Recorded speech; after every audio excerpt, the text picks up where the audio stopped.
রবিবার রাত ঢাকা কলেজ ও ঢাকা বিশ্ববিদ্যালয়ের ইতিহাসে এক ভয়ঙ্করতম রাত। এই রাতে দুই ক্যাম্পাসের শিক্ষার্থীদের সংঘর্ষের অনাকাঙ্ক্ষিত ঘটনা যেন ২৪-এর ছাত্র জনতার আন্দোলনকে নাড়া দেয়, গণঅভ্যুত্থানের চেতনাকে প্রশ্নবিদ্ধ করে। এতগুলো শহীদ যেন কাতর কণ্ঠে বলে, এজন্যই কি স্বাধীনতা?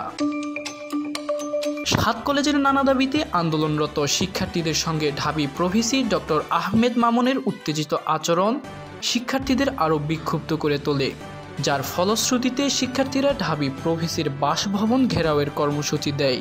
এতেই সংঘর্ষ বাধে ঢাবি ও ৭ কলেজের শিক্ষার্থীদের।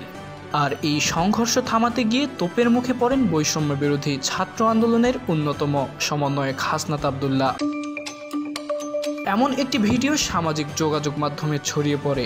ওই ভিডিওতে দেখা যায় হাসনাত আবদুল্লাহ ঘটনাস্থলের পরিস্থিতি নিয়ন্ত্রণের চেষ্টা করলে তাকে ঘিরে ধরেন শিক্ষার্থীরা। সে সময় শিক্ষার্থীদের পরিস্থিতি শান্ত করতে অনুরোধ করেন হাসনাত। তিনি তাদের চলে যেতে অনুরোধ করেছিলেন।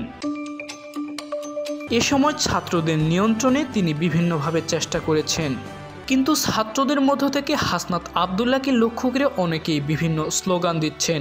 এ সময় একটি ভিডিওতে দেখা যায় তিনি দ্রুত কোথাও হেঁটে যাচ্ছেন। এ সময় তার হাত ধরেছিল কয়েকজন শিক্ষার্থী। টিয়ারশেলের ধোঁয়ায় ঠিকমতো চোখ খুলতে পারছিলেন না হাসনাত। ছাত্রদের কাছ থেকে এ ধরনের আচরণের বিষয়ে গণমাধ্যম বা সামাজিক যোগাযোগ মাধ্যমে কোনো মন্তব্য করতে দেখা যায়নি হাসনাত আবদুল্লাহকে।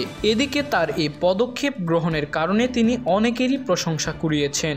নিজের জন্য বিপজ্জনক জেনেও শিক্ষার্থীদের সংঘর্ষ থামাতে ঘটনাস্থলে যাওয়া এবং পরিস্থিতি নিয়ন্ত্রণের চেষ্টা ইতিবাচক হিসেবেই দেখছেন নেটিজেনরা। সামাজিক যোগাযোগ মাধ্যমে এক ব্যক্তি লিখেছেন, এখানে তাকে বাহবা দেওয়াটাই মানায়। রাজনৈতিক কোনো নেতা এরকম সংঘর্ষের মধ্যে কখনোই আসবে না, কারণ তাদের জীবনের প্রতি মায়া রয়েছে এবং সহমত পোষণকারী ওই পোলাপানদের ছেড়ে দেয় যে তোরা মরে যা। সেক্ষেত্রে এই ছেলেটা 1000 গুণ বেটার। বেঁচে থাকলে নেতা হওয়ার ক্ষমতা এরাই রাখে। বিলাল হোসাইন সাগর নামে আরেকজন লিখেছেন, ক্যাম্পাসে ছাত্র সংগঠনগুলোর কাজ শুধু টেন্ডারবাজি করা। শিক্ষার্থীদের দুই পক্ষের সংঘাত নিয়ন্ত্রণে তাদের ভূমিকা কি? গতকাল ছাত্রদল ও শিবির সভাপতি ঘটনাস্থলে ঝাঁপিয়ে পড়লে পুলিশ ছাড়াই পরিস্থিতি নিয়ন্ত্রণ করা যেত, অথচ শুধু জীবনের ঝুঁকি নিয়ে গিয়েছে হাসনাত আবদুল্লাহ।